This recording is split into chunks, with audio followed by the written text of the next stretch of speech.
오늘 본문 시편 85편은 그 배경을 정확하게 알아야 그 본문의 맥락을 바르게 파악할 수가 있습니다. 여러분들도 아시는 대로 이스라엘 역사에서는 남유다와 북이스라엘로 분열된 분열 왕국 시대가 있었습니다. 그렇게 분열된 이후에 남유다에 관한 말씀이 오늘의 시편 말씀입니다. 남유다가 북이스라엘과 분열된 다음에 초기부터 우상을 숭배하는 습관을 자꾸 가지게 되었습니다. 그래서 하나님께서는 그의 사랑하는 선지자들을 보내셔서 나를 섬기라, 우상을 섬겨서는 안 된다 하는 말씀을 수차례 경고와 심판의 메시지와 함께 보냈습니다. 그러나 남유다 백성들은 그 하나님의 선지자들의 음성에 귀를 기울이지 않았습니다. 그와 더불어서 종교 지도자들은 끊임없는 종교적인 타락을 일삼았고, 그리고 백성들은 끔찍한 죄악을 하나님을 전혀 두려워하지 않고 버젓이 저지르게 되었습니다.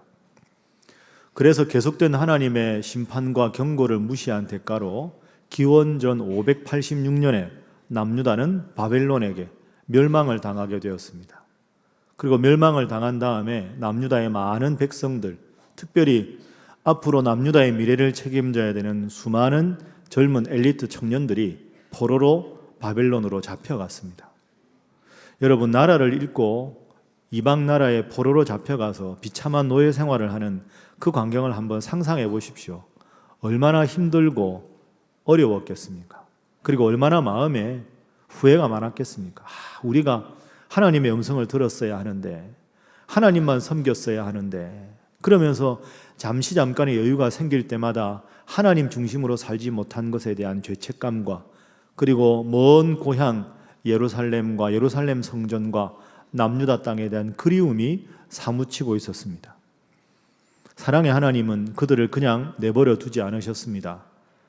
그로부터 한 수십 년 후 기원전 538년에 드디어 바빌론의 포로로 잡혀간 많은 사람들 중에 일부를 고국인 남유다와 예루살렘으로 다시 돌아올 수 있도록 해주셨습니다. 수십 년간 노예 생활을 하다가 고국 땅을 밟게 되었을 때 그 남유다 백성들이 얼마나 감격했겠습니까? 그런데 고국에 돌아왔다고 해서 모든 문제가 저절로 해결되는 것이 아니지요. 와보니까 도로는 다 파괴가 되어 있고, 성벽은 허물어져 있고, 그리고 살 집들도 다 파괴가 되어 있고, 농사를 지어야 되는데 수십 년간 돌보지 않은 농토는 황폐할 대로 황폐해져 버렸습니다. 고국에 돌아왔다는 기쁨도 잠시, 해야 할 산더미 같은 일 앞에서 맥이 탁 풀려서 어쩔 줄 모르고 있었습니다. 그런 상황에서 지어진 시편이 바로 시편 85편입니다. 오늘 85편에서 시편 기자는 가장 먼저 남유다 백성들이 반드시 기억해야 될 것이 있다 하고 백성들에게 촉구합니다. 그 촉구하는 내용이 오늘 1절과 2절 말씀입니다. 자, 우리 화면 보면서 함께 1, 2절 말씀 읽어봅니다. 시작. 여호와여, 주께서 주의 땅에 은혜를 베푸사 야곱의 포로된 자들이 돌아오게 하셨으며 주의 백성의 죄악을 사하시고 그들의 모든 죄를 덮으셨나이다. 아멘. 하나님께서 노예 생활하는 저희들을 다시 고국으로 돌아오게 해주신 것에 대해서 너무나도 감사합니다. 이런 노래를 지어 부릅니다. 그것은 우리 남유다 백성들은 하나님의 은혜로 다시 고국에 돌아가게 되었다는 것을 결코 잊어서는 안 된다 하는 점을 지금 백성들에게 촉구하고 있는 것이지요.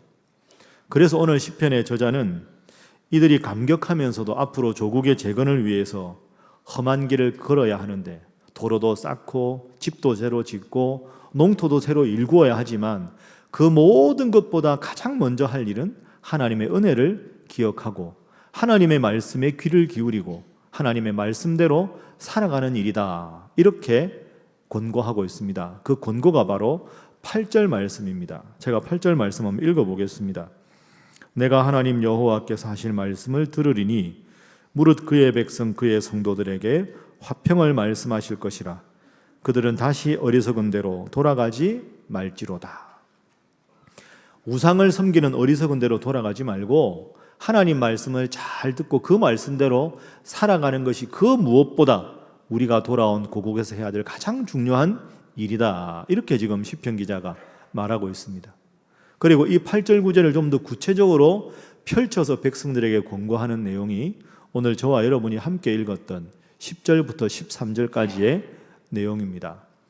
자, 10절부터 13절까지 내용을 표로 정리한 걸 한번 보겠습니다. 여러분 화면 한번 보시죠. 왼쪽은 백성을 향하시는 하나님입니다. 그리고 오른쪽은 하나님 백성으로서 남유다 백성들이 지켜야 할 것. 8절에 하나님은 말씀하신다. 이제 우리 백성들은 그 말씀을 들어야 한다. 10절에 하나님은 무한한 사랑으로 우리를 고국에 오게 하셨다. 우리는 신실함과 충성된 자세로 하나님을 섬겨야 한다. 11절에 하나님은 의로우시다. 우리들은 하나님 안에서 서로 동족들끼리 참 샬롬, 화평을 이루어야 한다. 하나님은 좋은 것을 주시니 우리들도 좋은 것을 이제 행하고 이 땅도 더불어 하나님께서 좋은 것을 나게 하실 것이다. 그래서 결과적으로 13절 하나님의 의가 이 황폐한 땅 예루살렘에 새로 임하게 될 것이다. 이것이 오늘 본문의 주된 내용입니다.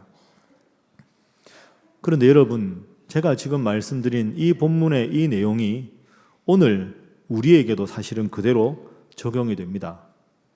우리 신일교회뿐 아니라 우리 한국교회는 전 세계 역사상 가장 짧은 시간 안에 가장 위대한 부흥을 이루었습니다. 70년대, 80년대까지는 예배당만 지어도 많은 사람들이 예배당에 와서 등록을 하고 한국교회가 황금기를 일구었습니다. 그런데 그런 수십 년의 황금기가 지나고 지금은 한국교회가 정말로 하나님 원하시는 교회의 모습을 계속 일구어 가는데 실패하고 있습니다. 세상의 빛과 소금의 역할을 감당해야 될 한국교회가 점점 사회적인 영향력을 잃어가고 있습니다. 교회가 더 이상 성장하지 않고 점점 침체해져 가고 있습니다. 그래서 이른바 전문가들은 수많은 대안을 만들어냅니다. 한국교회 어떻게 하면 다시 회복될 수 있느냐? 어떻게 하면 한국교회 부흥기를 다시 이룰 수 있느냐? 그 질문은 오늘 우리 읽은 시편 본문에서 분명한 대답을 얻을 수가 있습니다. 여러분, 남유다 백성들이 돌아오긴 했으나 얼마나 할 일이 많았습니까? 그런데 오늘 시편 기자는 해야 할 일 모든 일을 다 차선으로 내두고 그보다 가장 먼저 해야 할 일은 하나님께 돌아가는 일이고 하나님의 말씀을 듣는 일이다. 이렇게 지금 권고하고 있습니다. 바로 그렇습니다. 오늘 우리 한국교회가 종교개혁 500주년을 보내면서 회복해야 될 가장 중요한 과제는 바로 이것입니다.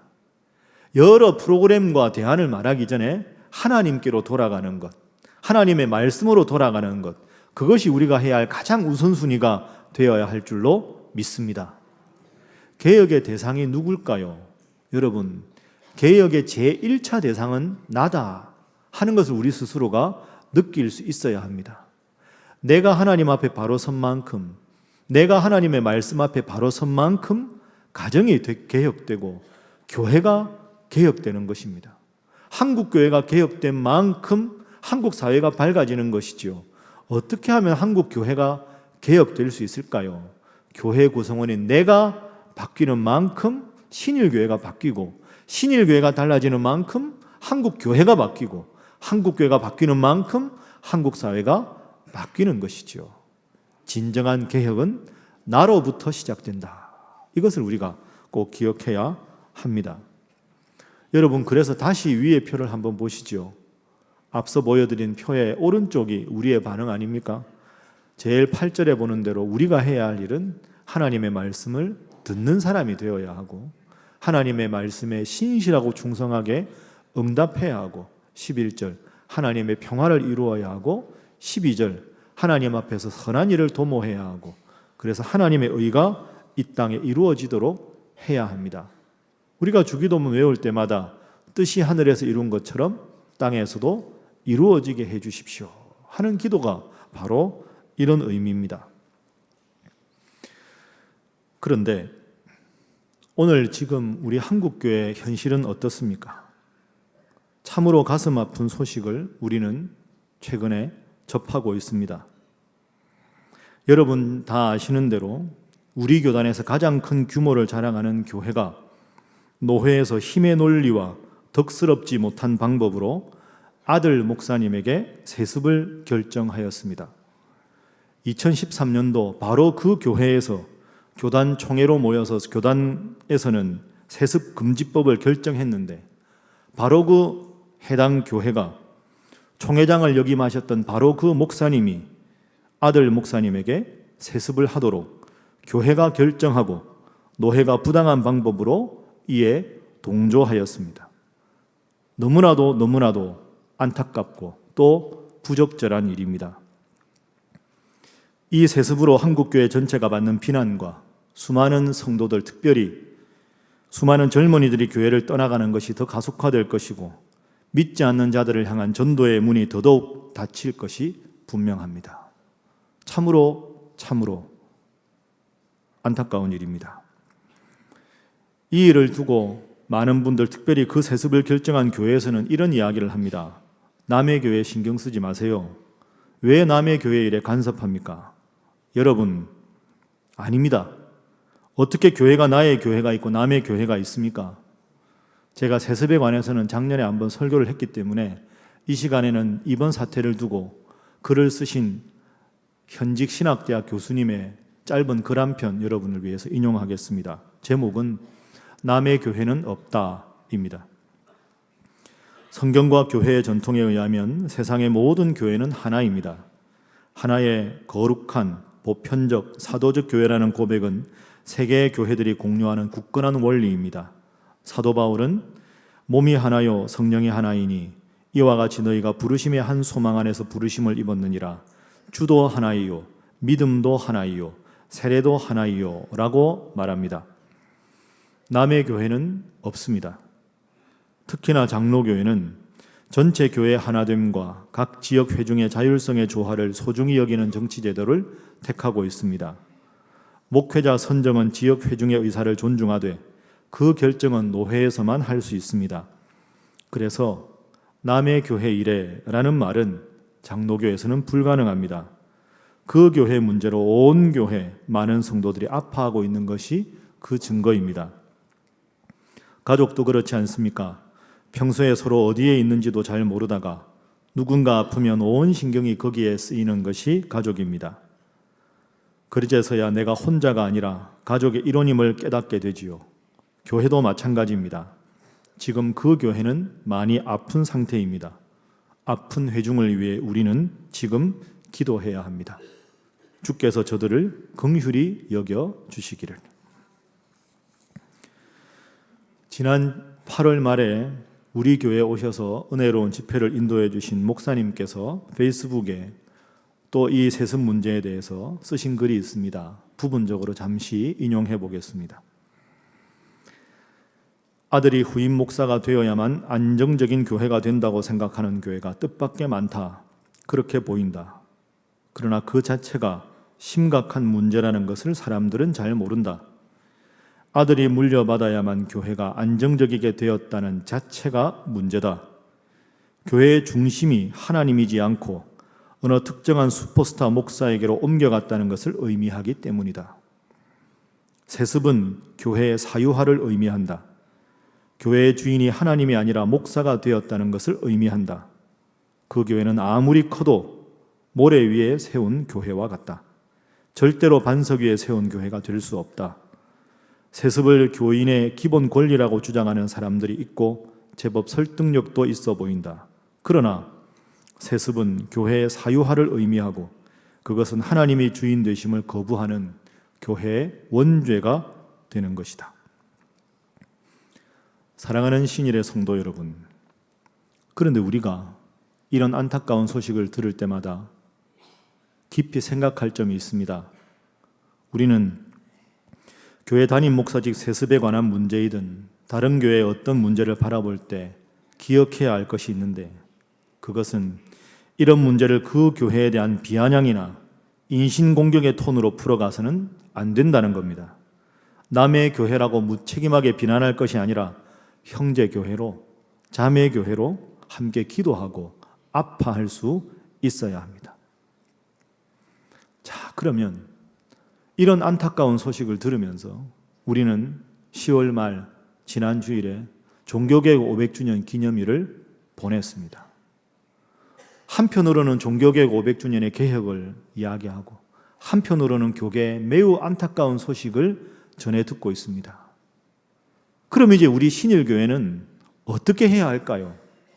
어떤 것이 정말로 우리 신일교회가 지향해야 할 바른 교회일까요? 특별히 오늘 오후에는 우리 교회가 임직예식을 합니다. 제가 부임하고 첫 번째로 하는 임직예식입니다. 저도 기도하면서 많이 고민했습니다. 어떤 임직예식이 바른 예식일까? 어떤 교회 모습이 바른 교회고 바른 교회 임직예배 문화를 정착시킬 수 있을까? 여러분 시간 되시는 분들은 다 오후에 임직예식에 참여하시면 좋겠습니다. 여러 가지가 많이 변화가 되었습니다. 변화된 모든 내용은 여러분 보시면 이게 이제 임직예식 브로셔입니다. 이따가 들어오시면 다 한 부씩 드리도록 하겠습니다. 여기에 나와 있는 여러 가지 달라진 점 중에서 설교 시간에 3가지만 중요한 것을 여러분과 함께 나누고 싶습니다. 첫 번째 부분은 이번에 임직예식을 드릴 때 모시는 목사님들입니다. 총 3분의 목사님을 모셨습니다. 설교와 축도 담당하는 목사님, 기도해 주실 목사님, 성경 봉독해 주실 목사님, 이 3분의 목사님을 모셨는데 이 3분의 목사님에게는 2가지 공통점이 있습니다. 첫 번째 공통점은 이 지역에서 목회하시는 분이라는 겁니다. 교계에 아주 유명한 이름난 그런 목사님도 좋지만 우리 신일교회가 어떤 교회인지 이미 알고 계시고 신일교회 부흥도 알고 계시고 우리 교회 아픔도 알고 계신 분 중에서 이번에 목사님들을 모시게 되었습니다. 그래서 이 지역에서 제일 오랫동안 목회하신 분 한 분, 이 지역에 오신 지 가장 최근에 오신 분 두 번째 한 분, 그리고 한 분은 이 지역에 계시다가 작은 교회를 하시다가 부득이한 사정으로 양평으로 이사를 가셔서 같은 노회에 계신 분 한 분, 특별히 그분은 교회가 힘들어서 우리 교회가 매월 선교비를 지원해 드리는 그런 교회 목사님입니다. 두 번째로 이 3분의 공통점은 작은 교회를 맡아서 사역하시는 목사님이라는 겁니다. 여러분, 저는 지금 이 설교자의 자리에서 작은 교회가 아름답다, 작은 교회만 아름답다 이렇게 말씀드리려고 하는 게 아닙니다. 교회 사이즈는 그리 중요하지 않습니다. 큰 교회 목사님이 훌륭하고 작은 교회 목사님은 못하다, 그 자체가 잘못된 발상입니다. 오늘 모실 3분의 목사님은 교회가 그리 크지 않지만 참 신실하게 충성스럽게 존경받으며 목회 잘하는 목사님들입니다. 큰 교회와 작은 교회가 서로 협조하고 서로 나누고 서로 기도하는 동역자 관계가 되어야 하지 않겠습니까? 큰 교회를 해야 훌륭한 목사님이라고 생각하면 3년 내내 12명만 데리고 다닌 우리 예수님의 목회는 우리가 어떻게 이해할 수가 있겠습니까? 제가 이 3분 목사님께 전화를 드렸습니다. 오늘 은퇴 임직예식 하는데 좀 와주십시오. 너무너무 기뻐하셨습니다.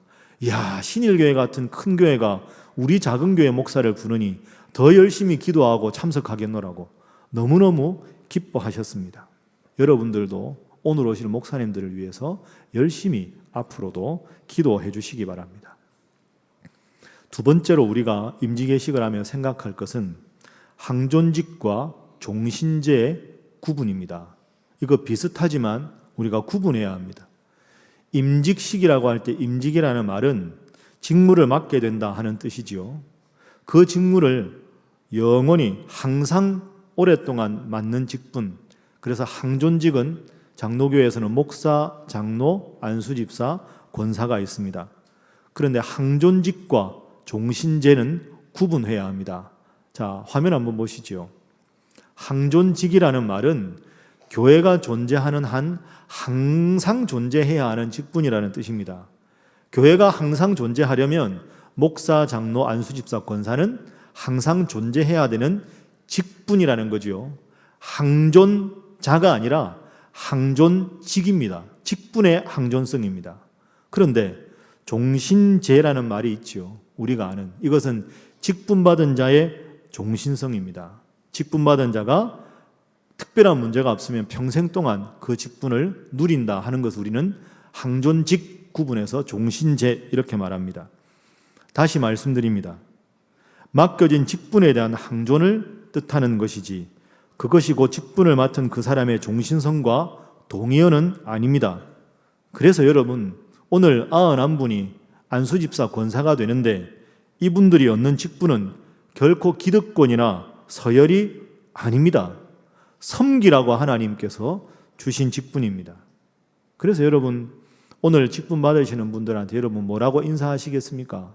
우리가 흔히 세상에서 뭔가 직책을 받게 되면 축하합니다 이렇게 말을 하는데요.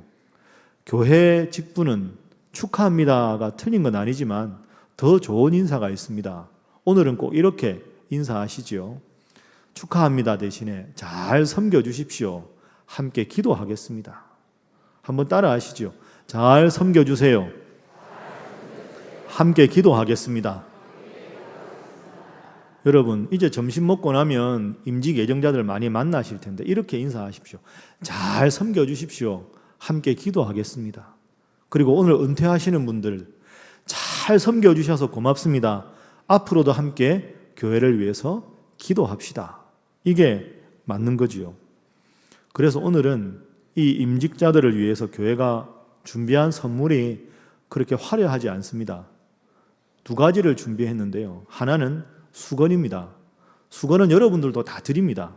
임직식 기념으로 다 드리고요. 여러분들 말고 임직 받으시는 분들한테는 특별히 제작한 긴 수건을 드릴 겁니다.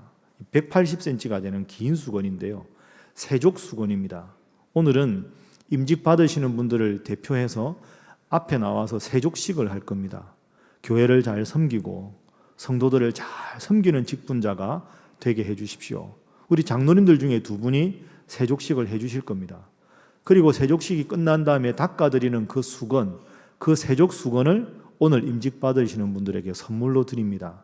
하얀 수건인데요. 붉은색으로 거기다가 새긴 글귀가 있습니다. 임직자들을 위해서. 그 새긴 글귀가 이것입니다. 섬김의 은총, 하늘의 영광. 앞으로 교회와 성도들을 잘 섬겨주십시오.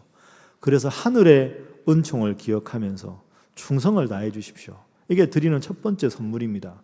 두 번째 선물은 작은 백합꽃 한 송이를 그분들에게 드릴 겁니다. 예수 그리스도의 향기 나는 겸손한 그런 임직자가 되게 해 주십시오 하는 것이죠. 여러분, 지난 추석 때 제가 아주 안타깝고 충격적인 이야기를 들었습니다. 아주 가까운 한 지인으로부터 들은 이야기인데요. 그 지역의 아주 큰 대형 교회에서 추석 전에 장로 장립식이 있었다는 겁니다. 그런데 장로 장립의 조건 중에 하나가 임직 헌금이었습니다. 액수가 정해진 헌금이었습니다. 그 액수가 무려 2억 원이었습니다. 장로가 되기 위해서는 2억 원의 헌금을 하라는 것이지요. 초대형 교회입니다. 저는 지금도 속이 울렁거립니다. 사실 솔직히 저는 지금도 그분이 제게 말씀해 주신 그 소식이 와전돼서 잘못된 것이기를 바랄 뿐입니다. 참으로 서글픈 현실입니다.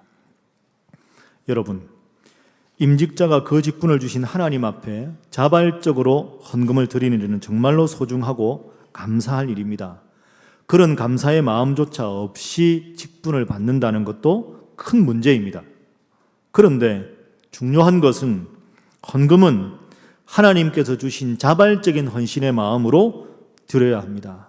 하나님은 즐겨내는 자를 사랑하시기 때문입니다. 그러하기에 직분의 조건이 일정에게 헌금이라면 그것이 자발적이고 익명적인 것이 아니라 직분의 조건이라면 그것은 다시 생각해 보아야 합니다. 깊이 생각해 보아야 합니다. 이것이 지금 우리 한국교회가 가진 슬픈 자화상입니다. 그리고 이런 모습이 교계에 이끌어가는 대형교회의 모습이고 교단에서 주요 직책을 담당하시는 목사님들의 목회하는 곳이라는 것이 더더욱 우리의 마음을 아프게 합니다. 세 번째는 제 신상에 관한 말씀을 좀 드리도록 하겠습니다. 종교개혁 500주년을 맞으면서 그리고 제가 우리 신일교회 부임 이래 첫 오늘 오후 임직 예식을 준비하면서 저도 어떻게 하면 하나님 원하시는 바른 목회를 할 수 있을까? 어떻게 하나님 원하시는 바른 임직 문화를 만들어갈 수 있을까? 몇 달간 기도하고 지내왔습니다. 그러면서 은퇴 임직 예식을 준비하면서 스스로를 깊이 돌아보았습니다. 하나님께서 제게 주신 마음이 있어서 여러분들과 나누고자 합니다. 제가 우리 신일교회 청빙받아 온 것이 2014년 7월입니다. 청빙 과정은 5월부터 시작되었습니다. 여러분 그때 기억하십니까? 교회가 아주 혼란할 때였습니다. 그리고 그 혼란의 핵심은 교회 리더십에 관한 것이었습니다. 그 당시에 청빙 소위원회에서 제가 담임 목사 최종 후보가 되기 전에 수많은 인터뷰 질문 중에서 저를 몹시나 놀라게 한 질문이 하나 있었습니다. 우리 신일교회는 최근 교회 어려움을 겪으면서 담임 목사로 누가 선정되든 간에 매 10년마다 담임 목사 재신임 투표를 하기로 결정하였습니다. 만일 배요한 목사께서 담임 목사로 부임하게 되면 10년 만에 하는 재신임 투표를 수락할 용의가 있습니까? 하는 질문이었습니다. 제가 그때 분명히 말씀드렸습니다. 교회 성도들의 뜻이 그러하다면 재신임 투표를 수용하겠습니다. 지금도 그것은 솔직한 제 마음입니다. 그런데 제가 신일교회 부임한 후에 그 후에 하나 깨달은 사실이 있습니다. 우리 교단 헌법에 대한 것입니다. 화면 한번 보시죠. 우리 교단 헌법 시행규정 제2장 정시편 제26조 7항에 보면 목사, 장로, 집사, 권사를 신임 투표로 사임할 수 없다 이렇게 되어 있습니다. 신임 투표로 목사를 사임시킬 수 없다는 것이 교단의 법입니다. 그러면 제가 여러분에게 드린 약속을 지키기 위해서는 교단 헌법을 지키지 않는 결과가 생기는 것이고 교단 헌법을 지키게 되면 여러분의 대표자인 청빙위원회에 제와 한 약속을 제가 스스로 어기는 게 되는 것이죠. 물론 교단 헌법과 교회가 자체로 제정한 정관 사이에 복잡한 관계를 또 따지는 절차가 남아있기도 합니다. 이 문제를 어떻게 해결해야 지혜로운 것일까요? 여러분 앞서 말씀드린 대로 우리는 항존직과 종신제를 구분해야 합니다. 저와 연관해서 한번 해석을 해보겠습니다. 목사라는 직책은 노예를 통해 하나님 저에게 주신 직책이므로 제가 목사라는 사실은 여러분들이 관여할 수 없습니다. 그러나 목사로서 제가 신일교회 위임 목사라는 사실은 목사로서 신일교회 목회를 잘 하라고 하나님께서 노예를 통해서 제게 권한을 위임해 주신 겁니다. 그러니 제가 목사가 된 것은 여러분의 투표로 결정될 수 없는 노회에 고유한 권한이지만 신일교회 위임 목사로 계속 이직을 유지하는 것은 여러분의 투표로 분명히 결정할 수가 있는 문제입니다. 2015년 4월 12일 제가 신일교회 위임 목사가 되었습니다. 그때 선서한 거 기억하십니까? 저도 선서하고 여러분도 선서하셨습니다. 저를 위임 목사로 청빙할 때 여러분들이 선서한 내용은 이런 것입니다. 목사가 수고할 때 위로하고 협력하기로, 본교회 목사로 제가 심호하는 동안 목회 생활상 지장이 없도록 하겠다. 여러분들이 서약한 내용입니다. 그렇게 서약한 일을 여러분 마음에 혹시 들지 않는 것이 있다 해서 별다른 이유가 없이 목사의 목회에 협력하지 않는 일은 바람직하지 않습니다. 동시에 신일교회 위임 목사로 선서한 저에게도 의무가 있습니다. 거듭 말씀드리지만 사실 목사직은 특별한 경우가 아니면 종신직이지만 제가 신일교회 위임 목사라는 것은 투표로 된 일입니다. 그래서 제가 목회를 잘 못하면 신일교회 담임 목사직을 그만두게 할 수도 있어야 합니다. 목사직 자체가 아니라 신일교회 위임 목사직은 저와 여러분이 함께한 쌍방적인 협력 관계이기 때문입니다. 그래서 저도 이 문제로 기도했습니다. 그래서 지난달 정책당회 때 우리 장로님들께 말씀드렸습니다. 제가 이렇게 말씀드렸습니다. 10년마다 담임 목사 재신임 투표를 하는 것 저도 알고 있습니다. 그런데 장로님들, 10년이면 기간이 너무 길지 않겠습니까? 제 생각에는 6년마다 위임 목사 재신임 투표를 했으면 좋겠습니다. 이렇게 말씀을 드렸습니다. 그리고 투표를 해서 재신임 투표의 결과 3분의 2 이상의 찬성표가 나오지 않는다면 여러분이 저를 사임시키는 것이 교단 헌법에 위배된다고 하니 그런 결과가 나오면 제 스스로 알아서 위임 목사직 반납하고 사표 내고 물러나겠습니다. 이렇게 말씀드렸습니다. 분위기가 너무 딱딱한 것 같습니다. 여러분, 오해하지 마십시오. 제가 교만해서 여러분들 앞에 얼마든지 투표하십시오. 저는 투표 결과에 자신이 있습니다. 이렇게 여러분들 앞에 호언장담하는 것이 아닙니다.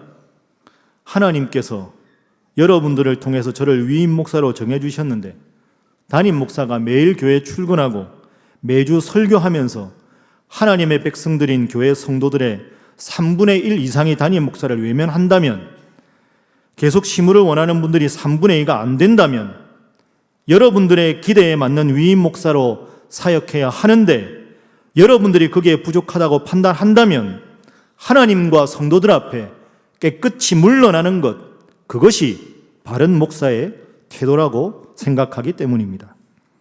그렇습니다. 솔직히 저도 이런 설교하는 거 부담스럽습니다. 그러나 여러분, 목사도 긴장해야 합니다.